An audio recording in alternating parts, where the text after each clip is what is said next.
devouring 50 sedatives a day, a skeletal frame, forced to pawn his prestigious awards just to survive. No one would believe this broken shell was once the absolute box office god of the world. He is Burt Reynolds. What drove this proud icon into the tragic real life of Hollywood's most handsome playboy, Burt Reynolds? Burton Leon Reynolds Jr. was not born into Hollywood royalty, nor was he cultivated in the elite acting conservatories of the East Coast. He was molded in the humid, unforgiving working-class environment of Riviera Beach, Florida, during the 1940s and 50s. His father, Burton Sr., was the local chief of police, a man of the old world who doled out strict discipline with cold efficiency. To him, any display of emotion from a male child was a fundamental defect of character. This relentless emotional starvation did not make the young boy independent. Instead, it birthed a specific, all-consuming psychological hunger. To be seen as worthy by a man made of iron, the son subconsciously decided that he had to become titanium. This dynamic established the fatal psychological weakness that would dictate every major decision of his adult life. He harbored a pathological fear of being perceived as weak, soft, or untalented by other men. The domestic environment was a daily audit of his masculinity. If he fell and scraped his knee, he learned instantly that crying would only invite deeper scorn. So he swallowed the pain. He learned the dangerous art of the stoic mask, the ability to separate the physical sensation of agony from any visible reaction on his face. This was not resilience. This was psychological survival. He was building an emotional fortress, laying the bricks of the macho persona long before he ever saw a movie camera. He was an insecure boy trapped inside a rapidly growing athletic frame, desperately searching for an arena where his physical aggression could finally win him the love he was denied at home. Sports became that designated battleground for validation. On the football field, violence was not just tolerated, it was richly rewarded. In the mid-1950s, he became a standout halfback at high school, catching the attention of college scouts. He earned a scholarship to Florida State University, stepping onto the gridiron in an era when college football was a brutal, poorly regulated meat grinder. He was fast, reckless, and hungry for the roar of the stadium. When he carried the ball, he didn't just look for open space. He actively sought out contact. He wanted the collision. Every tackle he broke, every yard he fought for in the dirt, was a surrogate for his father's approval. For a brief, glorious moment, it worked. He was a local hero, a physical specimen destined for the professional leagues. He had finally found an identity that made him untouchable. But the universe has an incredibly cruel sense of timing. In his sophomore year, a catastrophic injury on the field shattered the illusion. During a routine play, his knee was utterly destroyed. The cartilage was torn to shreds, the ligaments snapped. In an era before advanced sports medicine and arthroscopic surgery, a blown knee was an absolute death sentence for a running back. He lay in the dirt, the agonizing physical pain completely eclipsed by a creeping existential dread. He knew instantly that the stadium lights were turning off forever, as if the universe wanted to ensure the door was permanently locked. Later that same year, he was involved in a severe car accident that resulted in the surgical removal of his spleen and further devastating damage to his already ruined leg. The professional football dream was violently amputated from his life. Stripped of his identity as a star athlete, he drifted into a deep depression. The pivot to acting came strictly from a desperate, clawing need to find a new stadium, a new crowd to validate his existence. He enrolled in classes at Palm Beach Junior College, where an observant drama teacher recognized a raw, aggressive, unpolished charisma and physically pushed him toward the stage. The moment he stepped under the stage lights and heard the applause of a theater audience, a chemical reaction occurred. It provided a synthetic, overwhelming substitute for his father's absent approval. It was a potent, highly addictive drug. But moving to New York in the late 1950s and entering the professional acting circuit violently exposed the fragile foundation of his confidence. He was no longer the big man on campus. He worked on freezing docks, washed dishes in greasy diners, and drove delivery trucks, constantly auditioning and constantly facing the same paralyzing critique. He was a handsome face with zero technique. He was a physical specimen trying to survive in an era utterly dominated by the method. Marlon Brando, James Dean, and Montgomery Clift had fundamentally shifted the cultural tectonic plates of American cinema.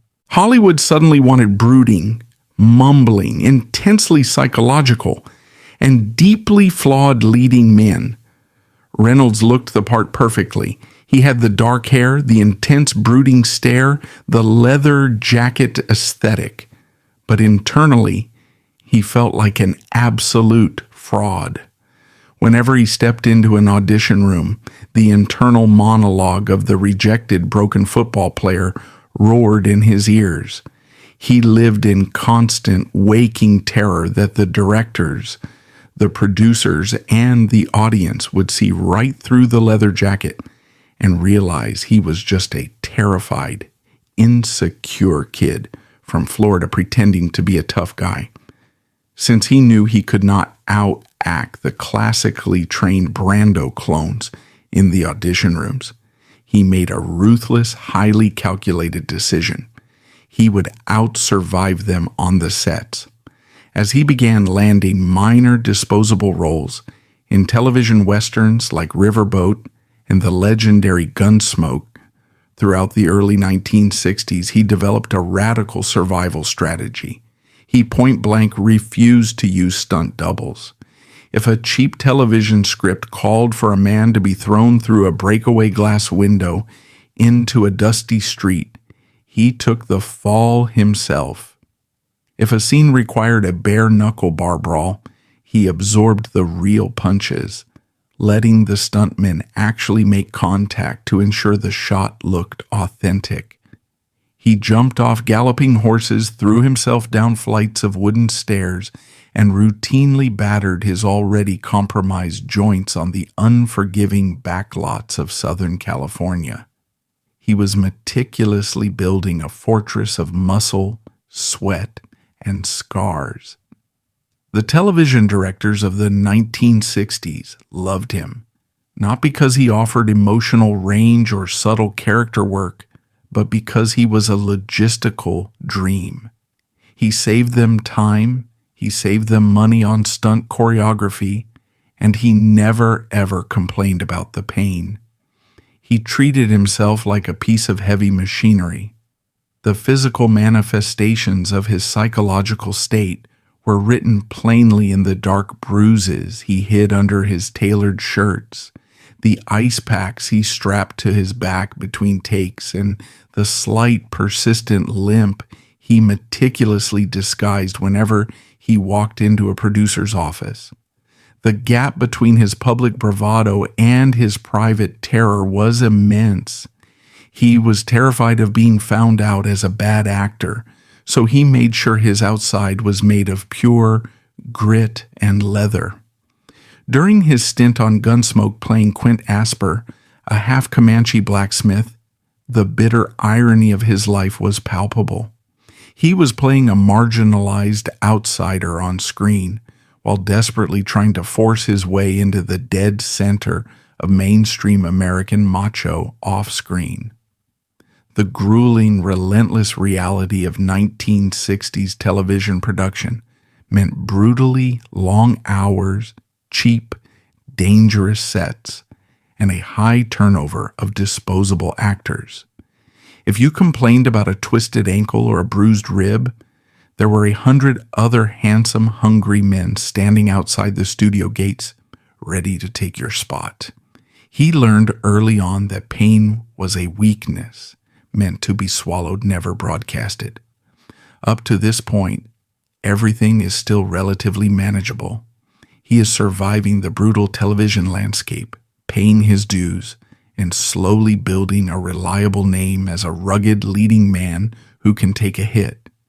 He is earning his keep in literal blood and sweat, paycheck by paycheck.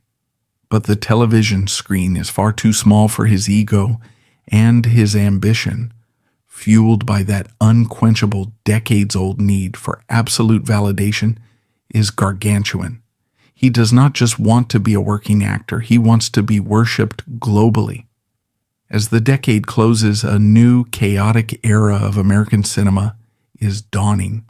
The old studio system is collapsing, the culture is shifting, and the public is crying out for a new kind of unapologetic, hyper-masculine icon. He has spent over a decade hardening his shell, taking the beatings, and preparing for the big leagues. And just over the horizon, a treacherous river in Georgia and a notorious bearskin rug are waiting to turn that hardened shell into a golden, inescapable cage. In 1972, on the freezing, violently churning rapids of the Chattooga River in Georgia, a man was seconds away from drowning simply to prove a point. Director John Boorman had explicitly warned his cast that the 30-foot waterfall ahead was a lethal trap, a jagged meat grinder of submerged rocks and unrelenting currents. But Burt Reynolds, armed with an ego far larger than the drop itself, categorically refused to use a stunt dummy. He threw himself over the edge. The roaring water instantly crushed his canoe, sucked him into a dark, deadly vortex, cracked his tailbone, and nearly drowned the rising star. He finally broke the surface, dragging his battered, gasping body to the muddy bank. He looked at Boorman, fully expecting awe for his undeniable toughness. The director's response was a bucket of ice water. Boorman casually noted that tumbling over the falls, Reynolds looked exactly like a lifeless dummy anyway. That insane, near-fatal gamble offered zero cinematic advantage to the film, yet it perfectly inaugurated the greatest, most devastating illusion in Hollywood history. He willfully locked himself inside an iron cage forged entirely from his own vanity, choosing to secure his place at the absolute summit of global culture by systematically destroying his own artistic credibility, setting the stage for a looming chemical dependency. Following the grueling, torturous production of Deliverance, Reynolds stood on the precipice of genuine, highly coveted artistic legitimacy. Critics, who had previously dismissed him as a disposable, handsome television cowboy, were suddenly captivated by his terrifying, magnetic portrayal of Lewis Medlock. His character was a hyper-competent bow-hunting survivalist whose towering arrogance directly invites catastrophic violence upon his friends. The performance was a revelation. It stripped away the cheap television tricks and showcased a raw, feral intensity. The Hollywood establishment, the very gatekeepers who had once mocked him as a cheap Marlon Brando clone, began aggressively whispering about an Academy Award nomination. He had finally earned a seat at the table with the serious, heavyweight actors of his generation. But here, lies the drama-filled contradiction of his existence. He fundamentally did not trust his own talent. The internal monologue of the rejected, broken football player from Florida still dominated his psyche. He subconsciously believed that the critical acclaim surrounding Deliverance was a fragile, fleeting accident, a lucky break that would soon be exposed. He was terrified of the impending awards season. He feared that the elite Academy of Motion Picture Arts and Sciences would ultimately reject him, validating his deepest insecurities. Rather than patiently wait for the industry to judge his worth, he decided to seize absolute control of his narrative in the loudest, most scandalous, and inescapable way imaginable. He decided to bypass the critics entirely and take his case directly to the masses. Enter Helen Gurley Brown, the pioneering and provocative editor of Cosmopolitan magazine. She approached him with a proposition that was entirely unprecedented for a mainstream, bankable male movie star in the 1970s. A provocative centerfold. The cultural climate of 1972 America was a powder keg. The country was embroiled in the Vietnam War. The sexual revolution was dismantling old taboos, and traditional masculinity was under heavy scrutiny by the feminist movement. Publicly, Reynolds would spend the next 3 decades deploying a charming defense, claiming the photo shoot was merely a spontaneous alcohol-fueled prank, a silly joke between friends that somehow ended up on the printing press. The reality is far more calculated and revealing. It was a highly strategic, surgical media manipulation designed to completely corner the cultural market on American masculinity. He understood the brutal mathematics of fame. While the Oscar voters might politely ignore a great performance, the global public could never ignore a visual spectacle of that magnitude. He offered the public a safe, humorous, yet entirely unapologetic version of the ultimate male fantasy. The photo shoot took place in April 1972. The resulting image was meticulously curated, down to the millimeter to ensure maximum impact. He posed unprotected on a sprawling bearskin rug. His left arm was strategically placed across his thigh, protecting the sensors while implying absolute physical dominion. An unlit cigar rested casually between his fingers, serving as a blatant, undeniable phallic symbol. But the most crucial element of the photograph, the detail that cemented its place in history, was his face. He looked directly into the camera lens with a smirk of supreme, arrogant confidence. It was a look that broadcasted he was fully aware of the joke, fully in control of the room, and entirely unbothered by the judgment of polite society. He was selling an invincible, airtight illusion of the ultimate alpha male. He was telling the world that he was untouchable. The magazine hit the newsstands, and the cultural impact was a seismic event.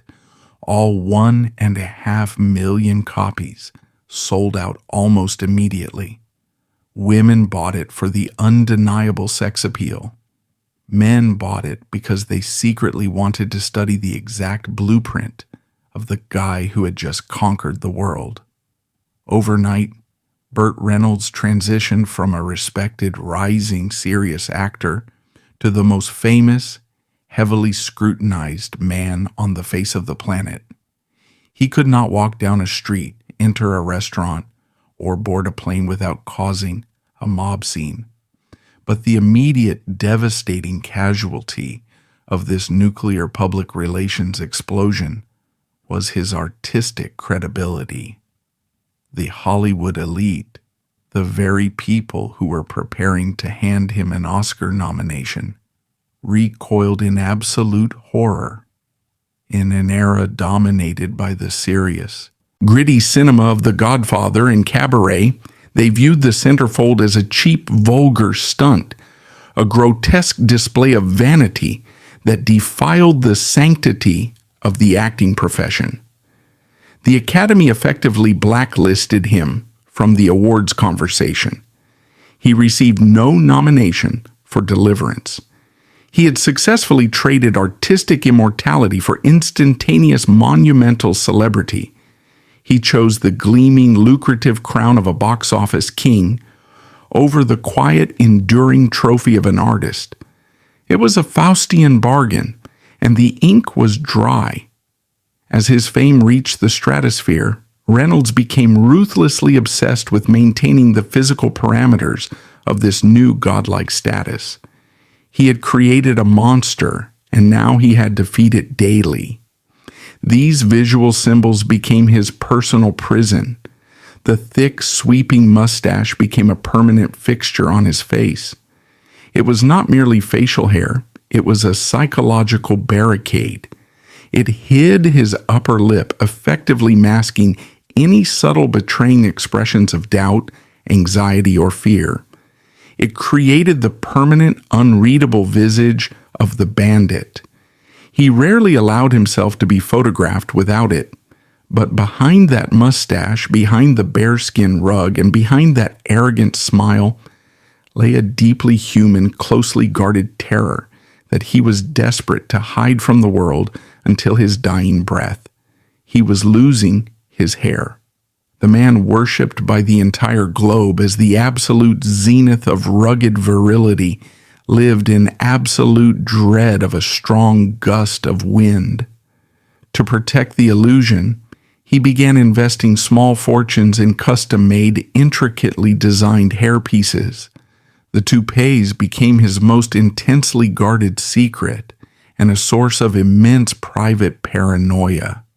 He employed dedicated specialists to ensure his hair looked flawlessly windblown in every scene of every movie.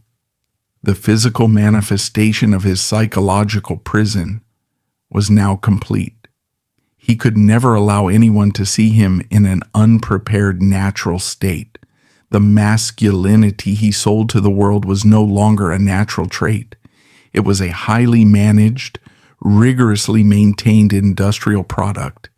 It required a massive payroll of wig makers, makeup artists, and publicists to sustain the illusion that Burt Reynolds woke up every morning looking perfectly invincible. By the early 1970s, he had executed a magnificent deception. He had convinced millions that he was a man entirely impervious to pain, a man who commanded every violent situation with an effortless smirk. But the biological reality of his human frame was severely lagging behind the myth he had broadcasted to the world. He had already begun to feel the dull, persistent aches radiating from his compressed spine and his ruined knees, the lingering, unforgiving souvenirs of his reckless stunt work on the Chattooga River and countless dusty television backlots. The bill for his bravado was slowly being tallied. Instead of seeking proper medical treatment, taking time off to heal, and admitting his human limitations, he quietly started swallowing his first prescription painkillers. It began as a practical measure, a pill to get through a long day of horseback riding, a muscle relaxant to sleep after throwing himself out of a moving car for a scene. He was desperate to ensure the smile on the bearskin rug never faltered, even if his joints were screaming in agony. He had successfully built a golden cage, and the public was hopelessly addicted to the character trapped inside it. The studio executives quickly realized that as long as they had that mustache and that smirk on the poster, they held a license to print money.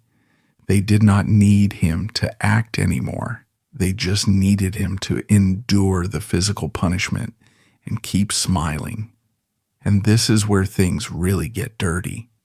He was entering his unprecedented era of absolute box office supremacy, completely unaware that his body was silently keeping a brutal tally of every hit, every jump, and every hidden pain.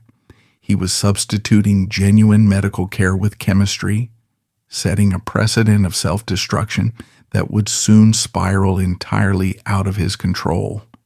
The physical bill was steadily accumulating massive interest, and when the metal chair finally swung on that fateful movie set a decade later, the collapse would not just be painful, it would be completely catastrophic. A deafening roar tears through the humid Florida evening sky, rattling the windows of a highly exclusive oceanfront restaurant. A custom-painted Bell Jet Ranger helicopter rapidly descends, flattening the manicured palm trees and blasting a hurricane of sand across the valet parking lot. The heavy doors swing open, and Burt Reynolds steps out onto the tarmac.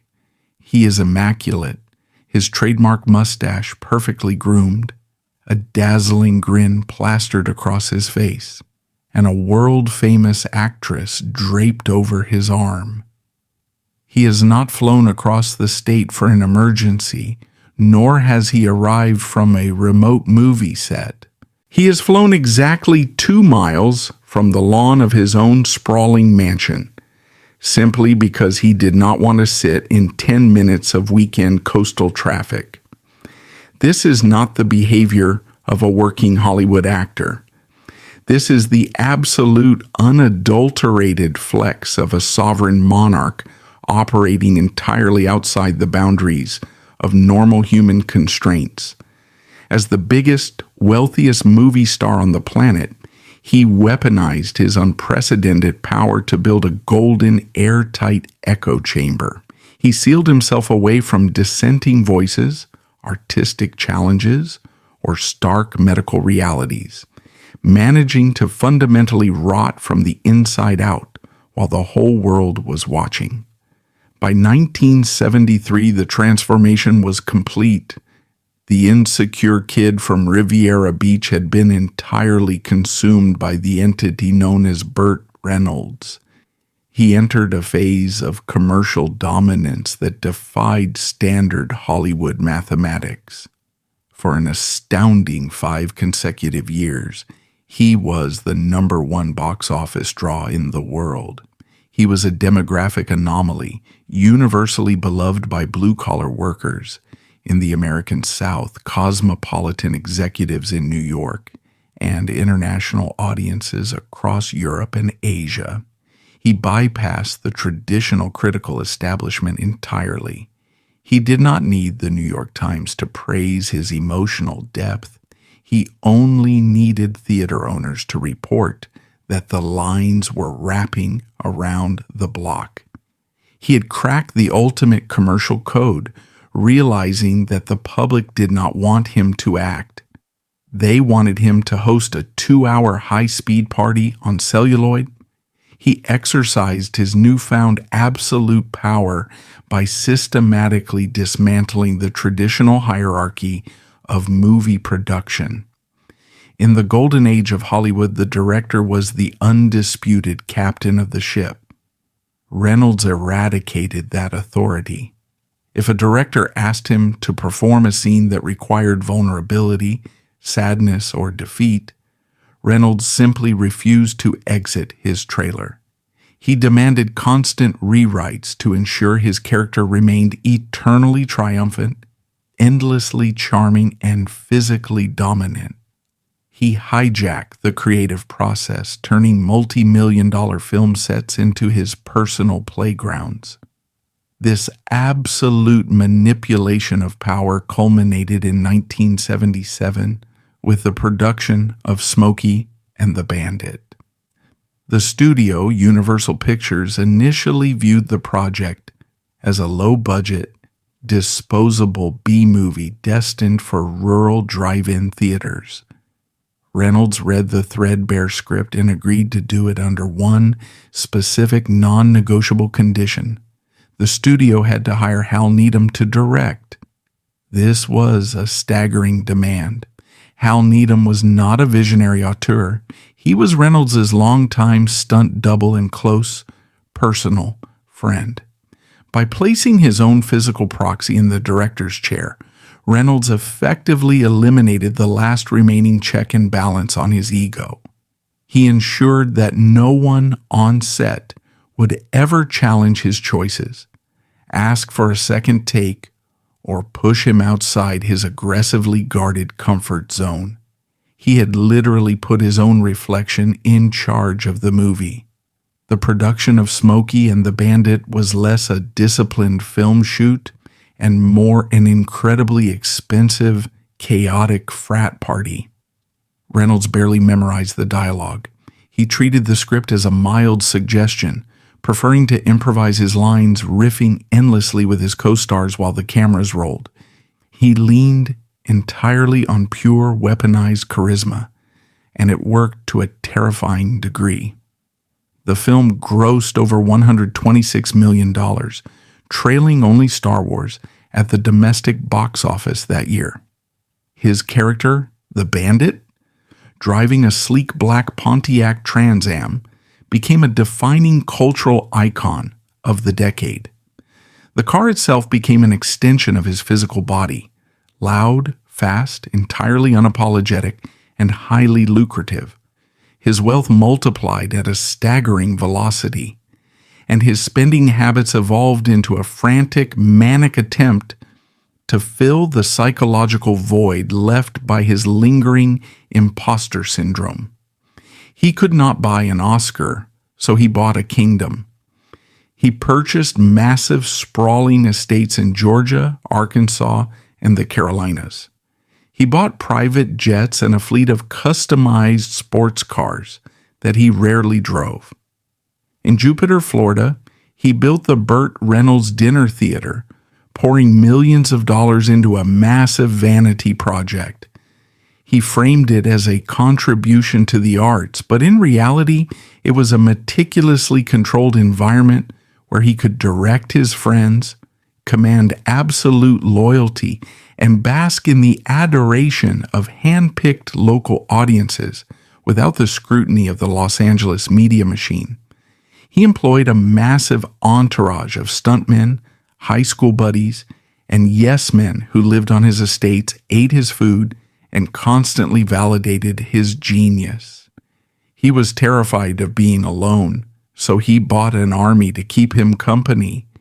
He dominated the television talk show circuit with the same ruthless efficiency. His appearances on The Tonight Show starring Johnny Carson were legendary. He was the ultimate effortless guest, quick-witted, self-deprecating, and incredibly handsome. He would spray shaving cream on Johnny Carson's head, throw glasses of water, and laugh with that high-pitched, infectious cackle.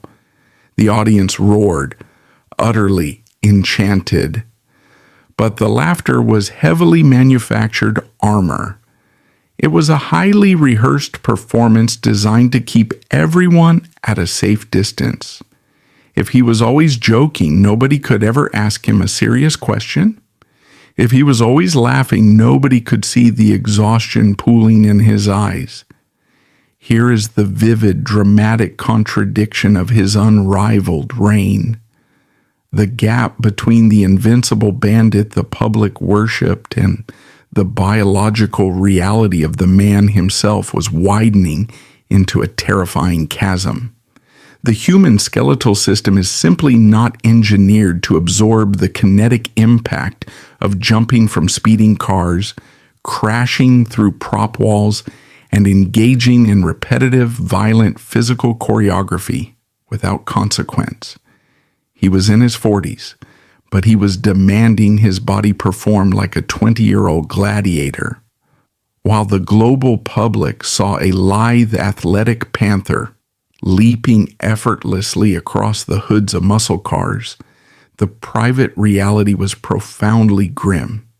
He would wake up in the master suite of his palatial Florida mansion, surrounded by millions of dollars of imported art, and it would take him 20 agonizing minutes just to swing his legs over the side of the mattress. His lower back would seize in paralyzing spasms. The discs in his spine were severely compressing from years of unmitigated impacts. The cartilage in his knees permanently ruined from his college football days, ground bone on bone with every step. He had to wear a tightly laced, restrictive medical corset underneath his custom-tailored wardrobe just to stand upright on the talk show stages. He would pack his joints in ice for hours after a shoot, hiding in his trailer so the crew would not see the king limping. Up to this point, the pain is still classified in his mind as a manageable occupational hazard. He believes he is entirely in control of his body, his career, and his legacy. He views the physical deterioration as a tax he happily pays for the privilege of being the most famous man on earth. But the sheer volume of his output, starring in 2 or 3 massive action comedies a year, leaves absolutely no time for surgical intervention or physical therapy. He cannot stop the machine, because if he stops moving, he fears the public will finally realize the magic trick is over. To bridge the rapidly expanding gap between his disintegrating physical frame and the relentless demands of his box office persona, he introduces a dangerous new variable into his daily routine. He begins quietly, systematically utilizing prescription medication. It does not start as recreational drug abuse. It starts as brutal industrial maintenance. A potent muscle relaxant is swallowed with his morning coffee just to unlock his spine so he can walk to the set. A heavy dose of Valium is taken in the afternoon to quell the surging anxiety about his thinning hair, his aging face, and the constant, suffocating pressure of maintaining the number 1 spot. Stronger painkillers, like Darvocet, are introduced to numb the screaming joints after a stunt. He rationalizes the chemistry perfectly. He tells himself he is a high-performance, multi-million-dollar engine, and the pills are simply the oil required to keep the pistons young.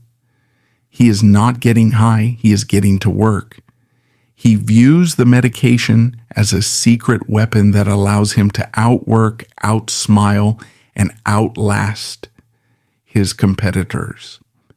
The tragedy deepened here. The Hollywood studio system, the producers, and the insurance adjusters were fully aware of what was happening. They see the empty pill bottles in his trailer. They see the makeup artist working frantically to cover the sickly pallor of exhaustion on his skin. They see the stunt coordinators wincing as he insists on taking dangerous falls, but they actively choose to look the other way. They are complicit in his slow-motion destruction. As long as his films continue to generate hundreds of millions of dollars, they will gladly supply whatever he needs to keep the bearskin rug illusion alive. He is sitting at the absolute pinnacle of human fame, entirely surrounded by people who claim to love him, yet he is utterly isolated in his pain. He has successfully convinced the entire world that he is made of impenetrable iron, completely oblivious to the fact that his foundation is severely rusting from the inside out. He is speeding headlong down a highway of his own creation, high on his own mythology, and a steady stream of pharmaceuticals. But the margin of physical error has shrunk to zero.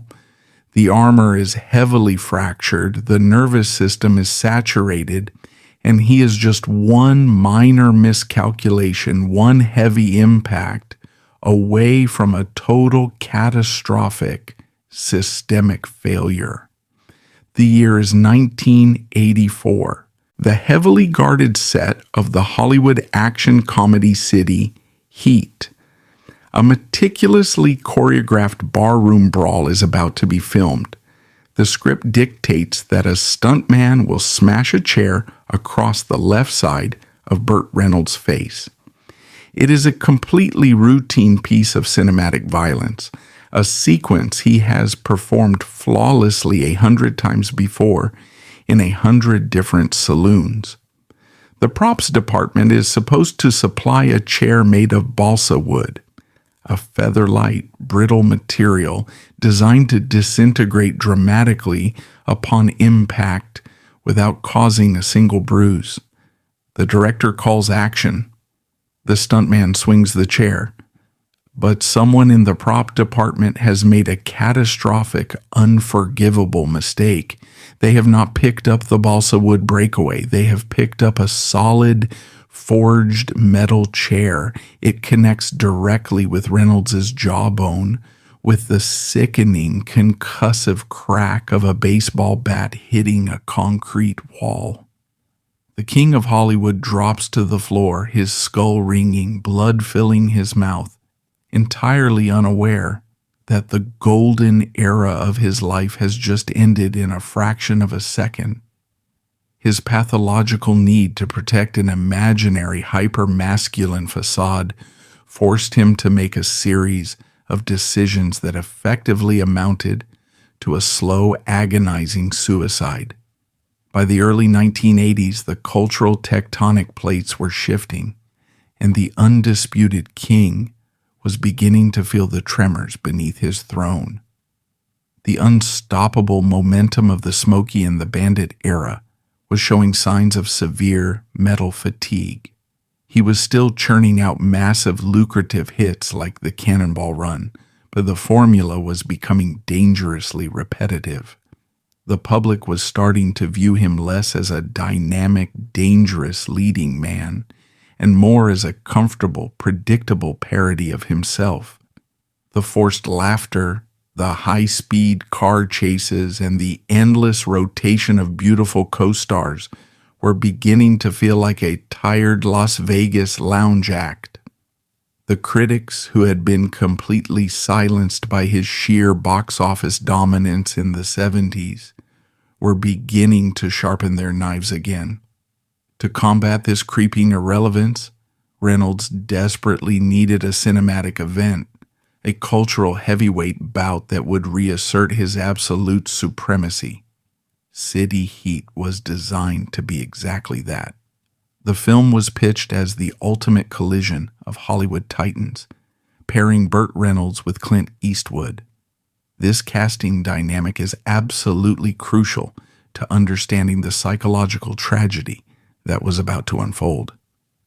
Clint Eastwood represented the exact opposite end of the American masculine spectrum, where Reynolds was loud, desperate for approval, and constantly performing. Eastwood was quiet, fiercely independent, and chillingly stoic.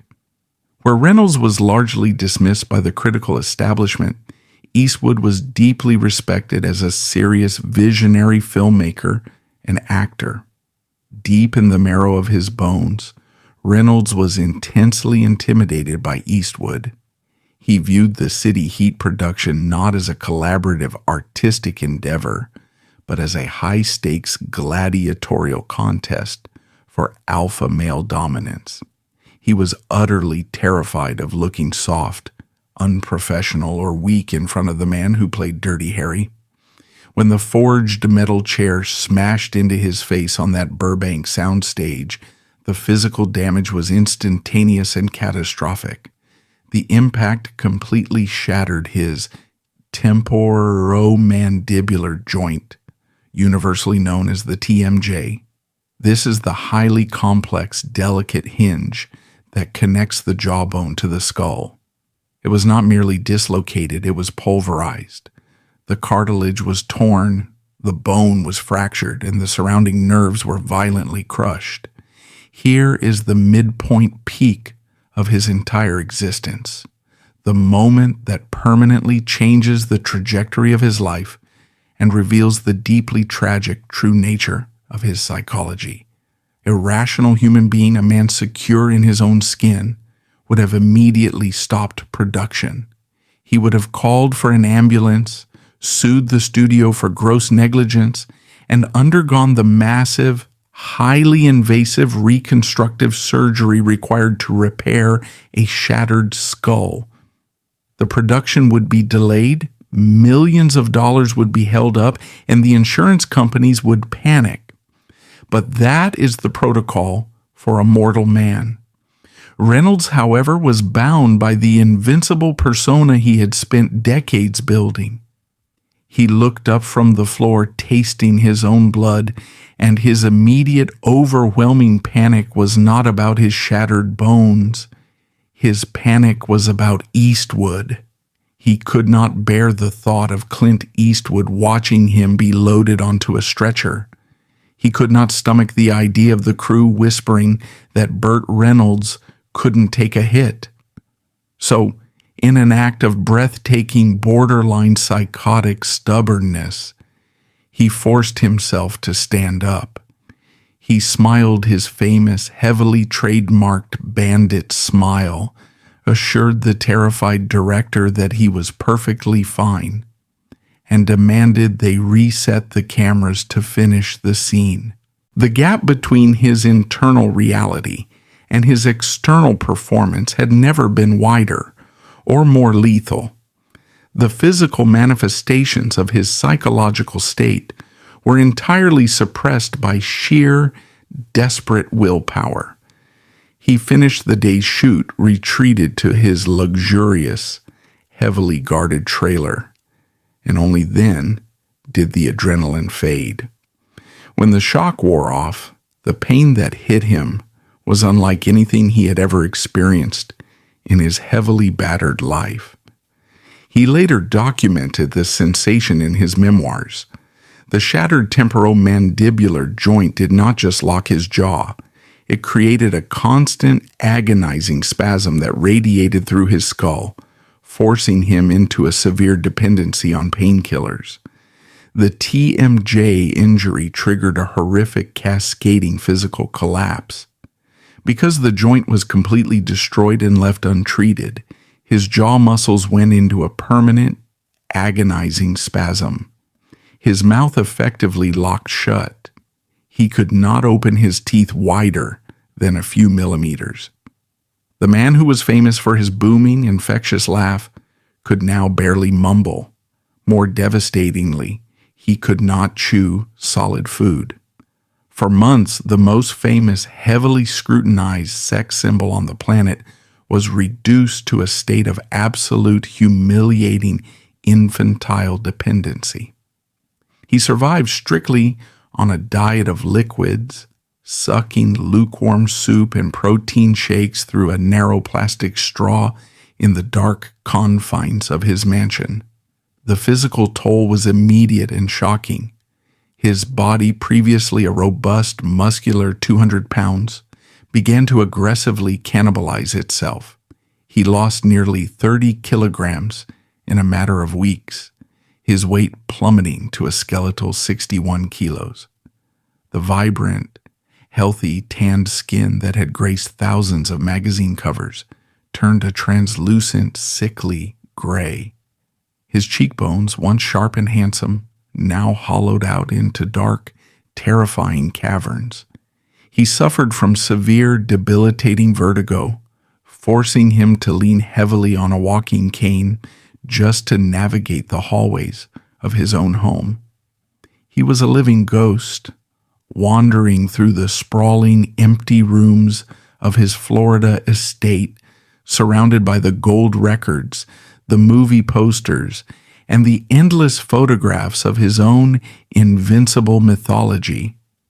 He was actively starving to death, but his ego still categorically refused to allow him to check into a hospital where the public might discover his weakness. He was terrified that the tabloids would get a photograph of the bandit looking frail. He chose isolation and starvation over vulnerability. But the human brain can only process a finite amount of excruciating physical agony before it begins to completely fracture. The pain radiating from his shattered jaw was relentless. It did not stop when he tried to sleep. It invaded his dreams. It pounded behind his eyes with the rhythm of his own heartbeat. He had reached the absolute limit of his stoic, tough guy endurance. He realized that he could not out-stubborn a pulverized skull. If he would not go to a hospital to fix the bone, he needed an alternative mechanism to turn off the nerve endings. He turned away from the surgeons and looked toward the pharmacists.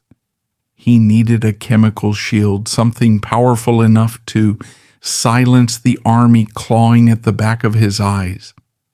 Up to this point, his use of prescription medication had been relatively pragmatic, a dangerous but manageable tool to keep the movie machine running. But 1984 erased the boundaries of moderation. The pain demanded a far heavier tribute. His doctors, eager to please the king of Hollywood and entirely complicit in maintaining his lucrative illusion, began writing highly aggressive prescriptions. They introduced him to a powerful sedative and hypnotic drug designed for severe insomnia. It was a chemical crowbar capable of knocking out his conscious mind, so his body could briefly escape the torture of his locked jaw. He took the first pill, and the screaming in his skull finally, blissfully, went quiet. But the plot twist is rapidly unfolding in the dark. He believes he has found a magic cure, a secret weapon that will allow him to endure the unendurable and keep his crown intact. He is completely unaware that he has just handed the keys to his brain to a highly corrosive chemical master. This marked a terrifying turning point. He thought he was treating a localized jaw injury, but he was actually igniting a massive systemic neurological fire. The chemicals will not just numb the pain, they will begin to rapidly, violently rewrite his personality, his judgment, and his reality. The silence inside the sprawling Florida mansion is absolute, broken only by the sharp synthetic rattle of an amber plastic pill bottle. It is the mid-1980s. The man who recently commanded millions of dollars a picture now sits in a darkened room, staring at a handful of small pale blue tablets. The drug is halcyon, a highly potent, fast-acting benzodiazepine engineered strictly for the short-term treatment of severe insomnia. He was offered the role of Han Solo in Star Wars. He passed, unable to grasp the vision of the script through his medicated haze. He was offered the lead role in Terms of Endearment, a part specifically written for him that would go on to win Jack Nicholson an Academy Award. Reynolds turned it down to star in a cheap, forgettable action comedy simply because it required less emotional effort and allowed him to stay in his heavily controlled comfort zone. He was actively, aggressively detonating his own legacy. He rejected roles that required genuine vulnerability or dramatic range because the drugs had entirely stripped him of his emotional capacity. He could no longer access the deep human truths required for serious acting. His nervous system was numb. Therefore, his performances became numb. He retreated into making terrible derivative sequels and awful comedies, phoning in his performances while hiding behind his mustache and his toupee. He thought he was protecting his brand, but he was actually broadcasting his artistic death. The dramatic contradiction is staggering. The world looked at the posters of Burt Reynolds and saw the eternal, untouchable bandit. They assumed he was merely taking a break or perhaps just suffering from a string of bad luck at the box office. But inside the walls of his compound, he was fighting a brutal losing war for his own sanity. He was trapped in a vicious, inescapable feedback loop. He needed the pills to numb the physical pain of his locked jaw. The pills destroyed his cognitive function and memory. His destroyed cognitive function led to disastrous, humiliating career choices. The humiliation of those career choices caused immense psychological stress. The psychological stress caused him to involuntarily clench his jaw, and the clenching of his jaw triggered the agonizing physical pain all over again. He was a rat trapped in a spinning chemical wheel, running himself to death. For nearly 4 years, he managed to hide the true extent of his addiction from the general public. He was wealthy enough to build a wall of silence, but a man cannot survive on 61 kilograms and 50 tranquilizers a day forever. Eventually, the money needs to be managed. Eventually, the studio executives demand meetings. Eventually, the king has to step out of his dark, isolated bedroom and face the glaring, unforgiving light of the Los Angeles sun. Up to this point, his destruction has been a deeply private, heavily guarded secret. But the calendar is turning to the mid-1980s. He is about to step back into the public eye, leaning on his cane, his face hollowed out, his skin gray. He believes he can just smile his way through the questions, blame a mysterious virus, and return to the top. But Hollywood is a paranoid, vicious town. When they see his emaciated, trembling frame, they will not suspect a jaw injury. They will not even suspect a halcyon addiction.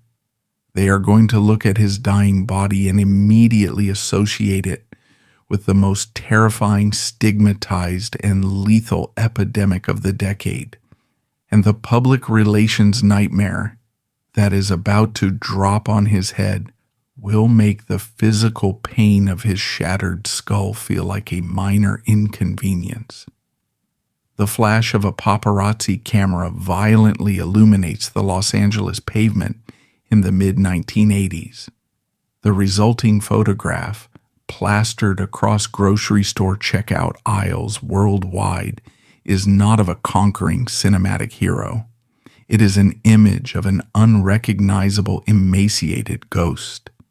He is leaning heavily on a wooden cane, his custom-tailored clothes hanging off his skeletal 61-kilogram frame like a scarecrow in a dead field. His skin is a translucent gray, his cheekbones jutting out from a hollowed face. Within 24 hours, the tabloids do not ask if he is recovering from a severe set injury. They do not ask if he is suffering from prescription drug complications.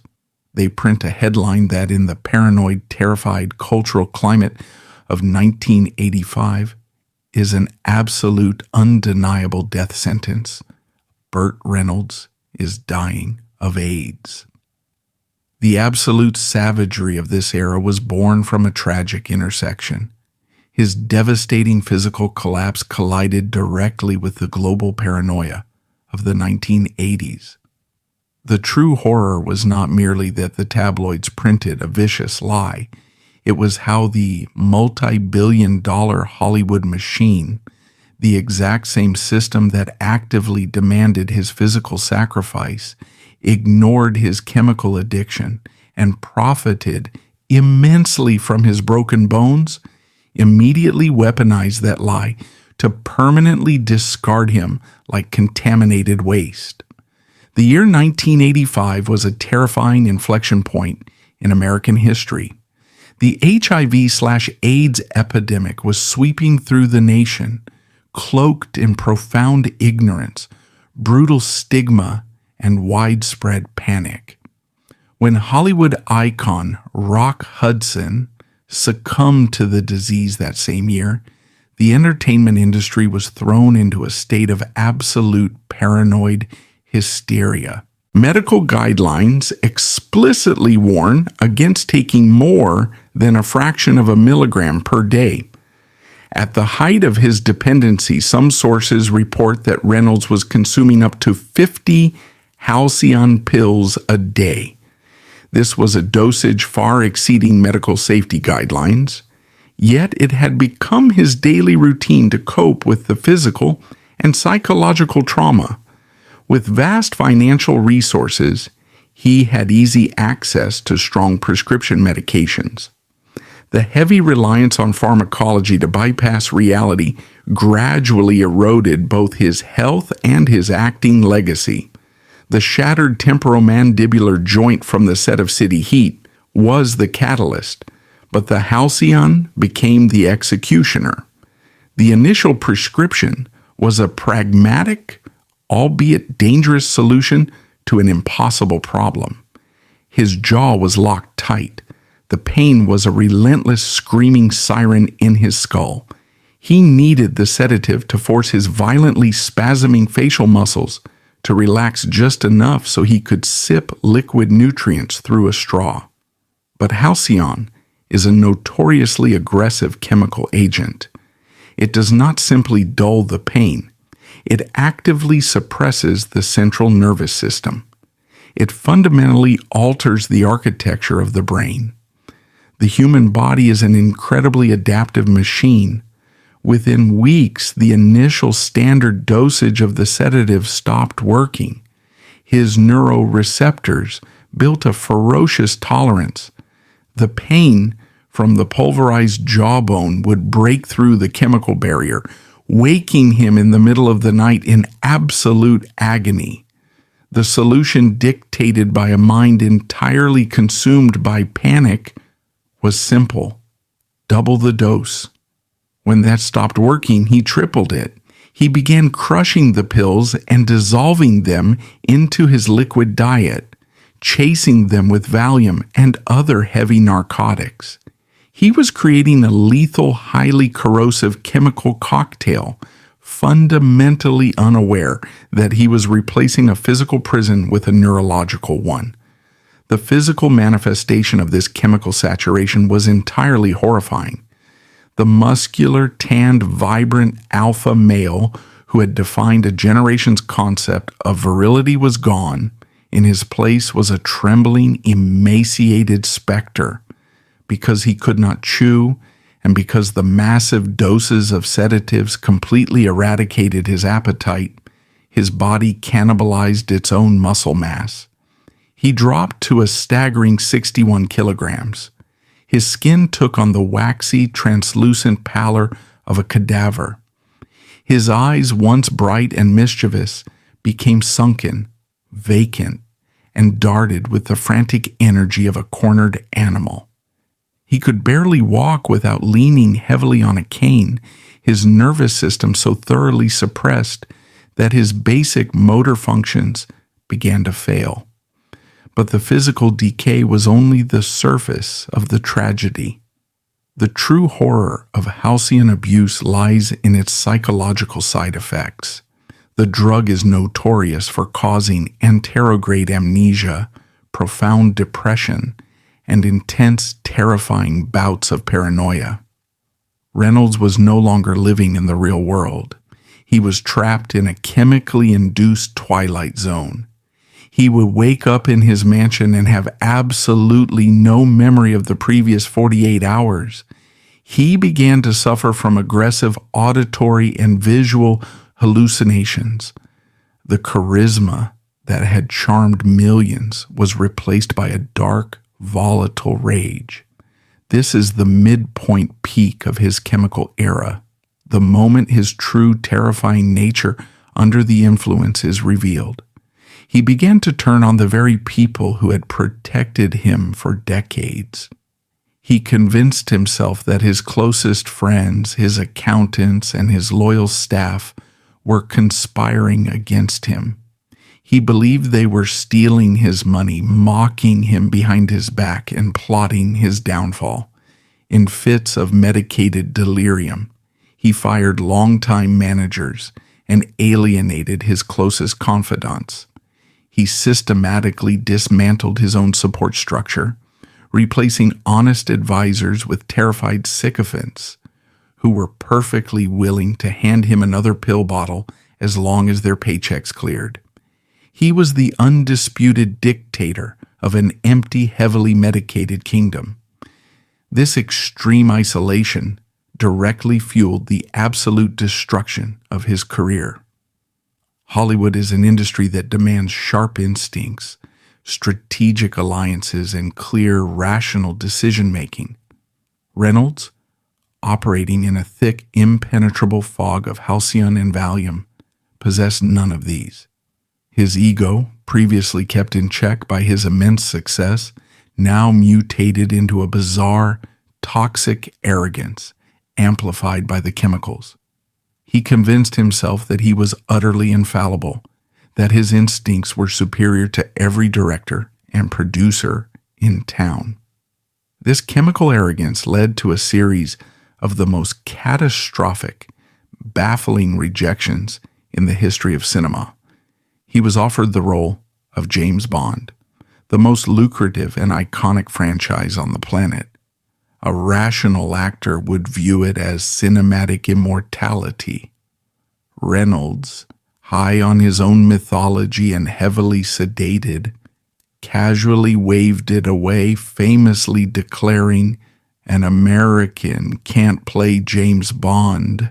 No one knew exactly how it was transmitted, and anyone who exhibited sudden, unexplained weight loss was immediately subjected to the Whisper Network. Reynolds, having just spent 4 years locked inside a dark mansion, dissolving his muscle mass in a fog of halcyon and Valium because of a shattered jaw, walked completely blind into this hysterical meat grinder. The visual contrast was too severe for the public to process rationally.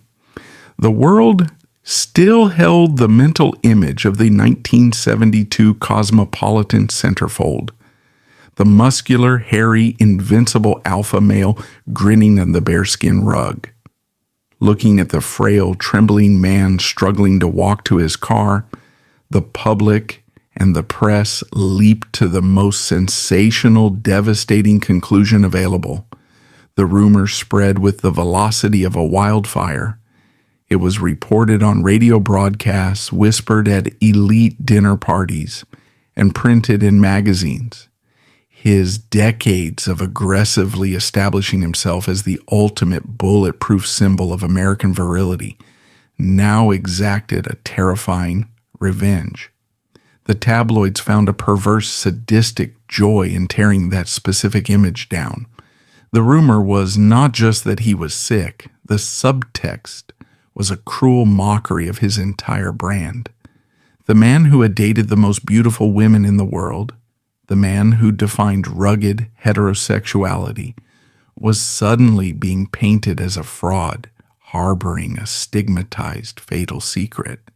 The betrayal he experienced during this period was absolute, and it reveals the truly grotesque transactional nature of the Hollywood ecosystem. For over a decade, Reynolds had employed hundreds of people.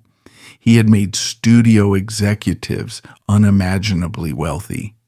He had bought houses for his friends and paid for the medical bills of his stuntmen. But the moment the AIDS rumor hit the press, the phone in his Florida mansion simply stopped ringing. The silence was deafening. Friends he had known for 20 years suddenly became entirely unreachable. Directors who used to beg him to read their scripts now actively avoided making eye contact with him at restaurants. The late-night comedians, the exact same hosts who used to rely on his effortless charisma to boost their television ratings, now turned his dying, emaciated body into a nightly punchline.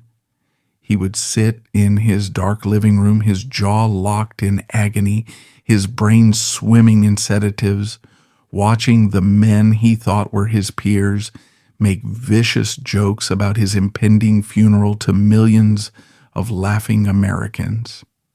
But the most brutal mechanism of his exile was not social. It was purely financial.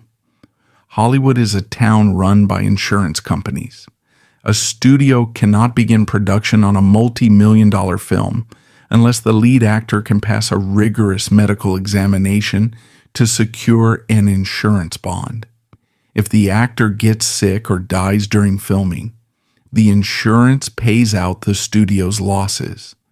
When Reynolds, desperate to prove he was still viable, tried to return to work, the insurance adjusters took one look at his hollow face, read the tabloid headlines, and categorically refused to bond him.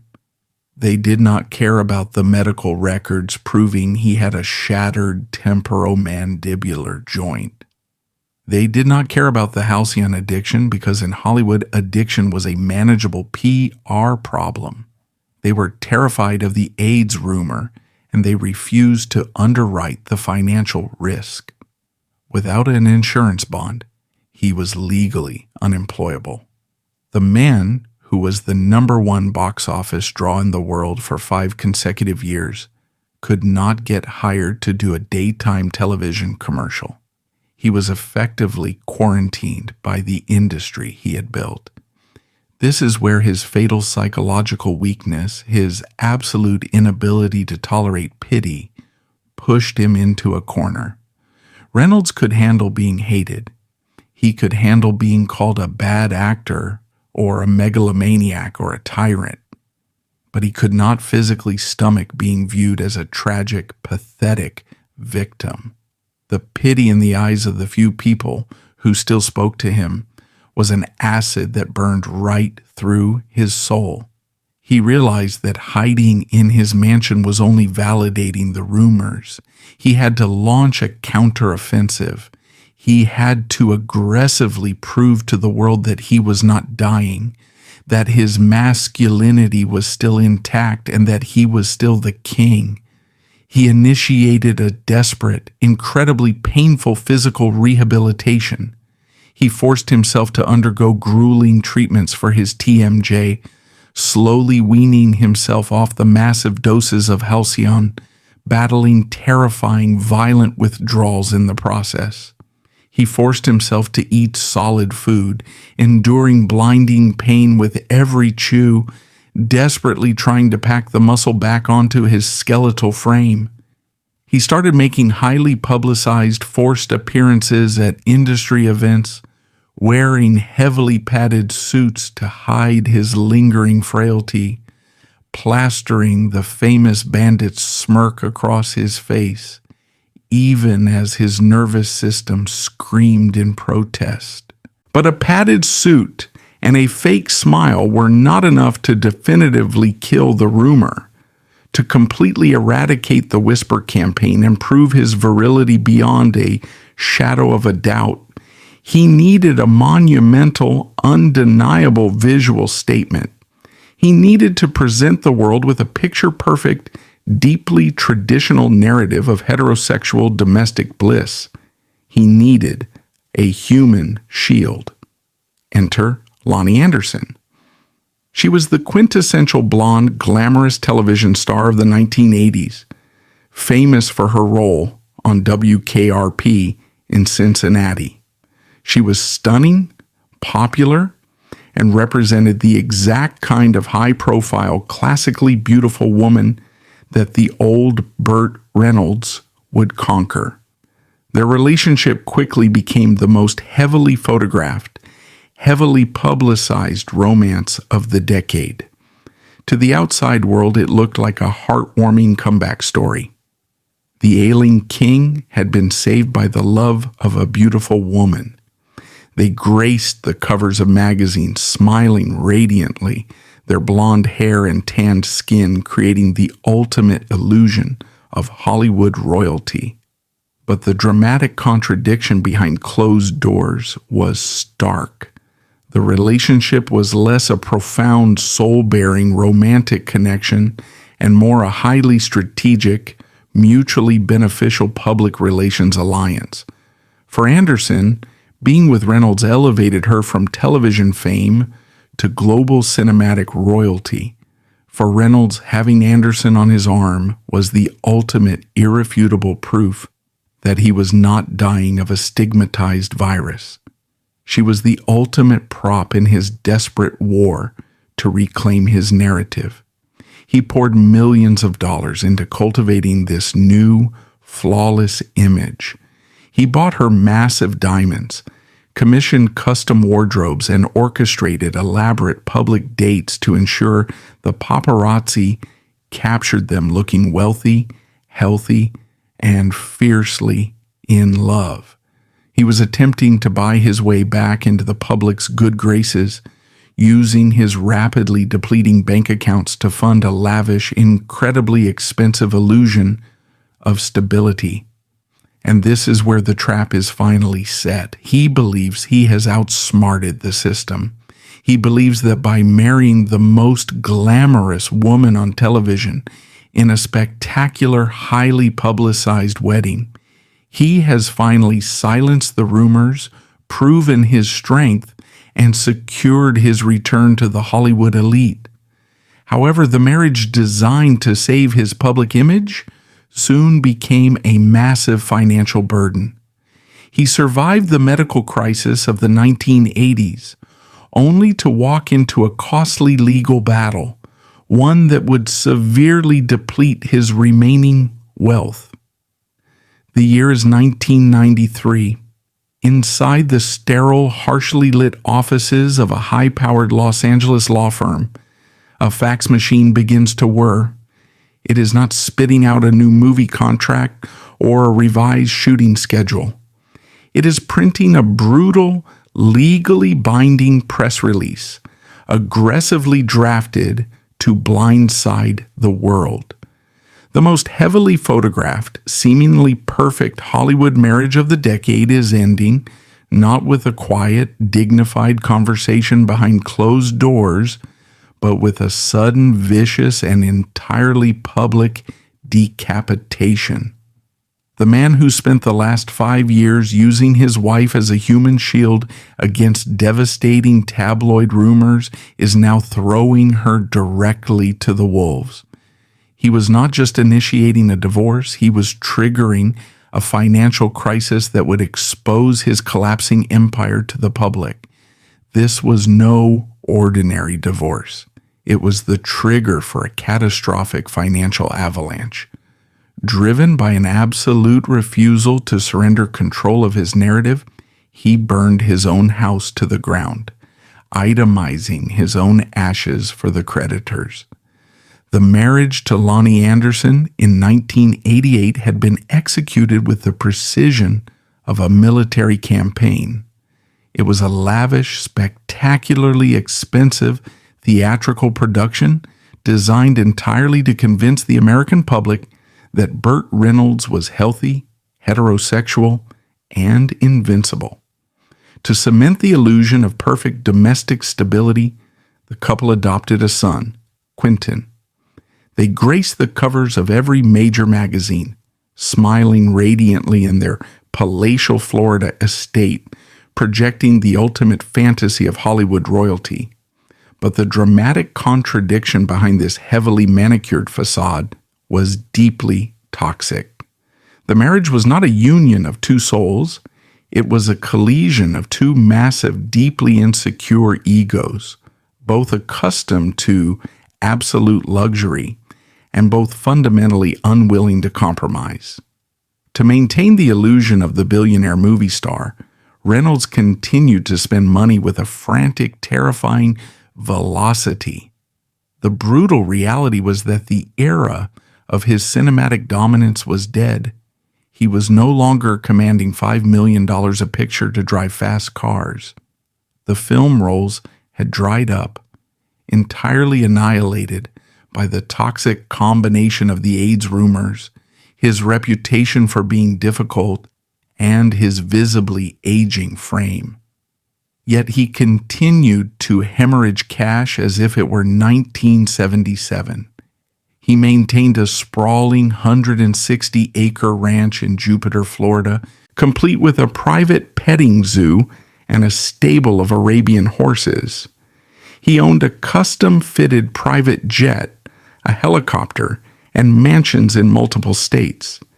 He was buying a lifestyle he could no longer afford, desperately trying to outspend the creeping, suffocating feeling of his own irrelevance.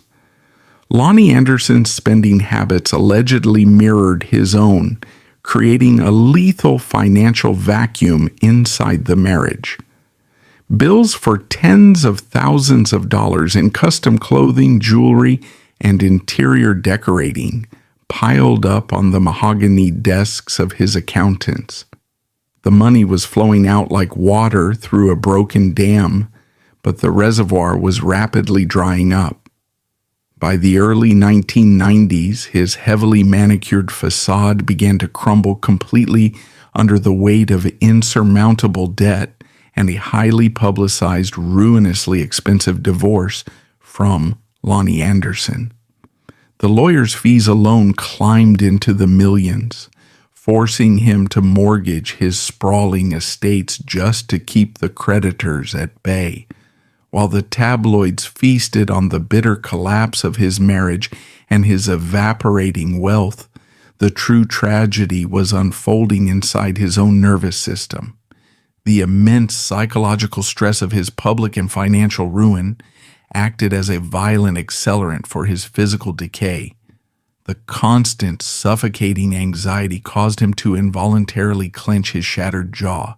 This reignited the agonizing, radiating pain in his skull, driving him even deeper into the dark chemical fog of Halcyon and Valium just to survive the daily humiliation. He was trapped in a vicious, inescapable cycle. His failing public image fueled his private physical torture, and the pills he took to survive the torture further destroyed his capacity to save his career. I call this era grotesque because of the sheer absurd indignity of the financial collapse. The man who once bought a helicopter just to fly to dinner was now functionally insolvent. The restaurants he owned went under. The properties were heavily mortgaged. By 1996, the mathematics of his delusion finally caught up with him. He owed millions to CBS, millions to the IRS, and millions to a sprawling army of creditors. He had absolutely no choice. Burt Reynolds, the undisputed symbol of American wealth and virility, walked into a federal court and filed for Chapter 11 bankruptcy, citing over $11 million in insurmountable debt. The bankruptcy proceedings stripped away the very last layers of his meticulously crafted armor. The court forced him to publicly itemize his entire existence. The public read the humiliating court documents detailing the auctioning of his horses, the forced sale of his beloved Florida properties, and the aggressive liquidation of his assets. The most brutal, grotesque detail of all was that to satisfy the creditors, he was legally required to declare his custom-made, highly expensive toupees as depreciating business assets. The ultimate untouchable alpha male was forced to let a federal judge put a price tag on his fake hair. He was 60 years old. He was entirely broke. His reputation was in tatters. His body was ravaged by decades of untreated trauma and surgical scars. And the industry he had built had completely locked him out. He was living in a heavily mortgaged house, answering the door for process servers, watching his massive cinematic empire get repossessed piece by piece. But Hollywood is a town built on resurrections. Just as he was preparing to fade entirely into the dark, humiliating abyss of late-night infomercials and bankruptcy hearings, a young visionary director named Paul Thomas Anderson was finalizing a script about the gritty, tragic underworld of the 1970s porn industry. He needed a patriarch. He needed a man who understood the intoxicating allure of the camera, the rot of the Hollywood system, and the devastating cost of a manufactured image. He needed a man who had absolutely nothing left to lose. And he was about to hand Burt Reynolds a script called Boogie Nights, an opportunity that would offer him ultimate artistic salvation. but only if he was finally willing to look into the mirror and admit that the bandit was dead. The year is 1996, and the San Fernando Valley is baking under the relentless California sun. A young, fiercely ambitious, and entirely unproven 26-year-old director named Paul Thomas Anderson is meticulously casting his breakout film, Boogie Nights. The script is a sprawling, tragic, and deeply empathetic deep dive into the sordid, neon-lit underworld of the 1970s pornography industry. Anderson needs an actor to play Jack Horner, the patriarchal, deluded, and ultimately pathetic adult film director who orchestrates this tragic surrogate family. He does not want a character actor. He specifically wants the ultimate, undisputed icon of 1970s American masculinity. He wants the man from the bearskin rug. He wants Burt Reynolds. But when the script arrives at the heavily mortgaged Florida compound of the bankrupt, disgraced former king of Hollywood, the reaction is not gratitude. It is absolute visceral disgust. Reynolds reads the pages, throws the script across the room, and categorically rejects the offer. He will turn it down 7 consecutive times before his financial desperation finally forces his hand. Staring down the barrel of total financial and professional annihilation, he actively fought against the one cinematic masterpiece capable of resurrecting his soul.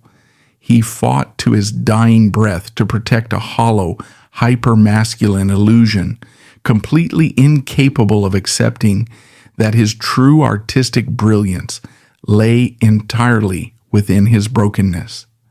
The production of Boogie Nights was an absolute psychological battlefield. From the moment Reynolds stepped onto the set, he radiated a dark, defensive hostility. He was deeply offended by the subject matter of the film, but his rage was not truly about pornography. His rage was rooted in the terrifying mirror that Paul Thomas Anderson had forced him to look into.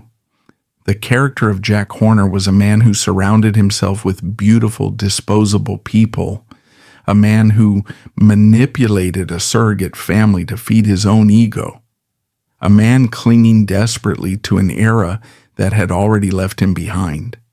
It was entirely, uncomfortably close to the reality of the Burt Reynolds dinner theater and the sycophantic entourage he had funded for decades.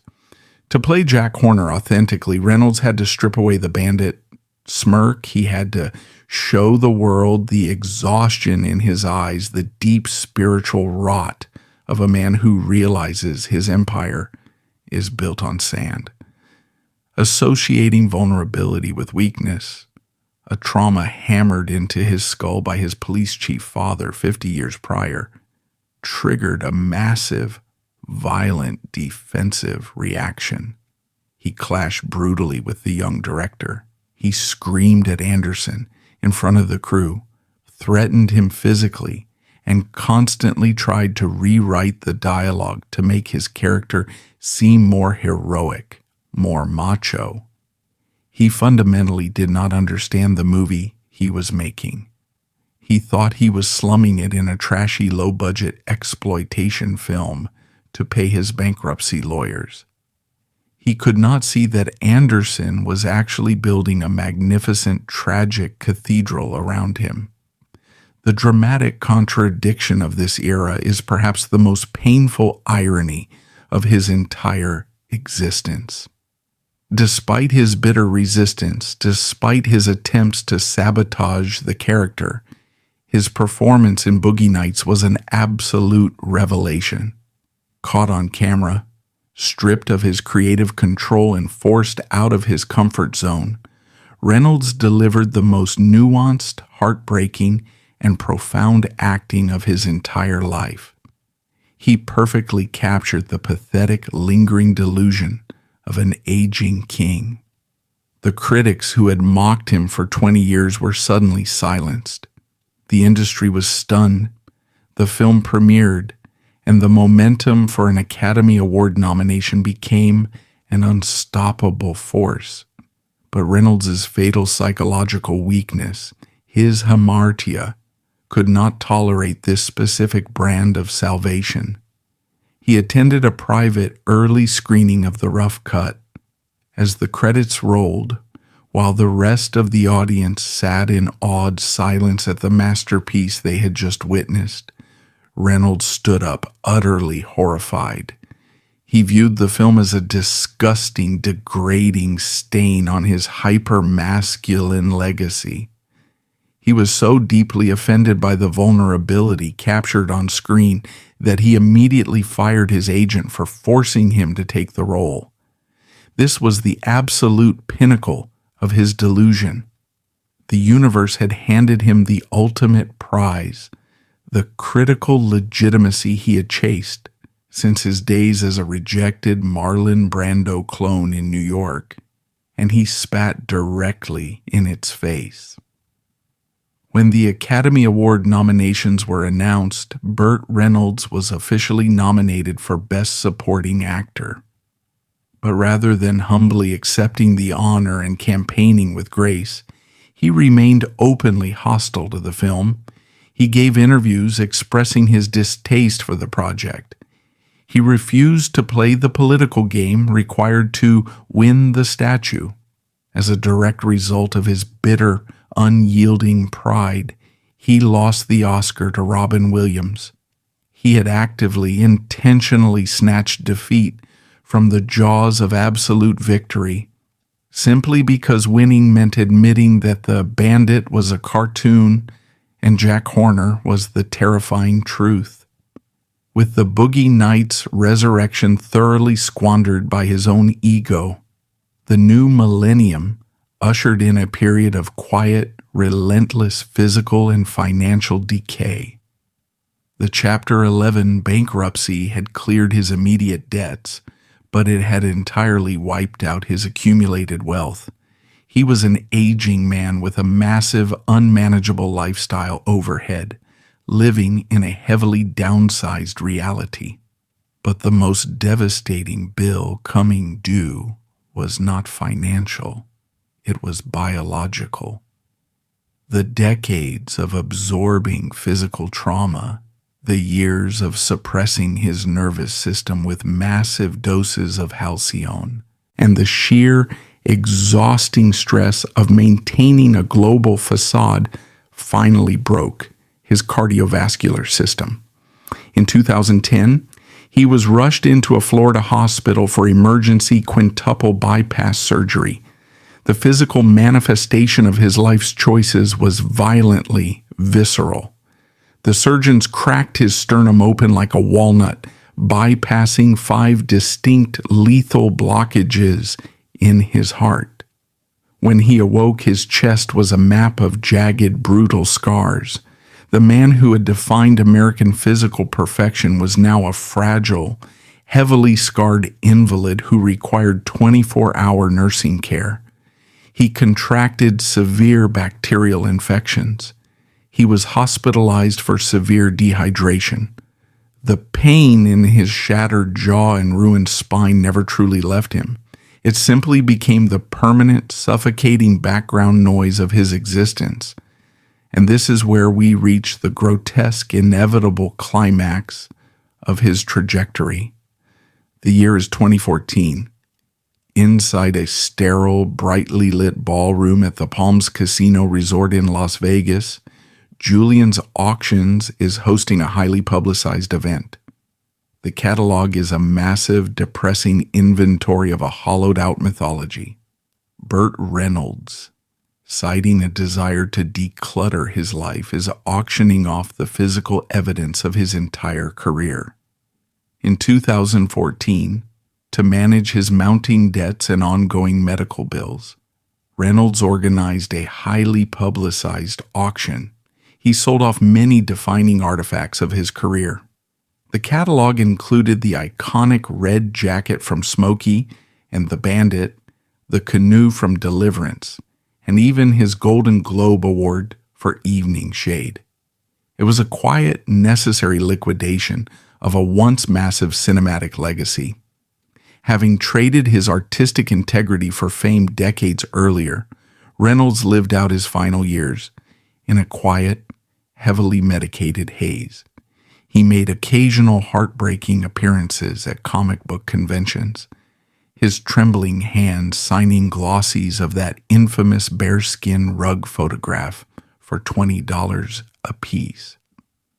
On September 6, 2018, the battered, bypassed, and exhausted heart of Burton Leon Reynolds Jr. finally stopped in Jupiter, Florida, at the age of 82. He was the product of a uniquely toxic, mid-century Hollywood ecosystem that explicitly monetized male invincibility and systematically punished human frailty. Burt Reynolds spent his entire life desperately trying to prove he was a god, only to leave behind a tragic blueprint of a man who traded his right to be vulnerable for a crown that ultimately crushed him.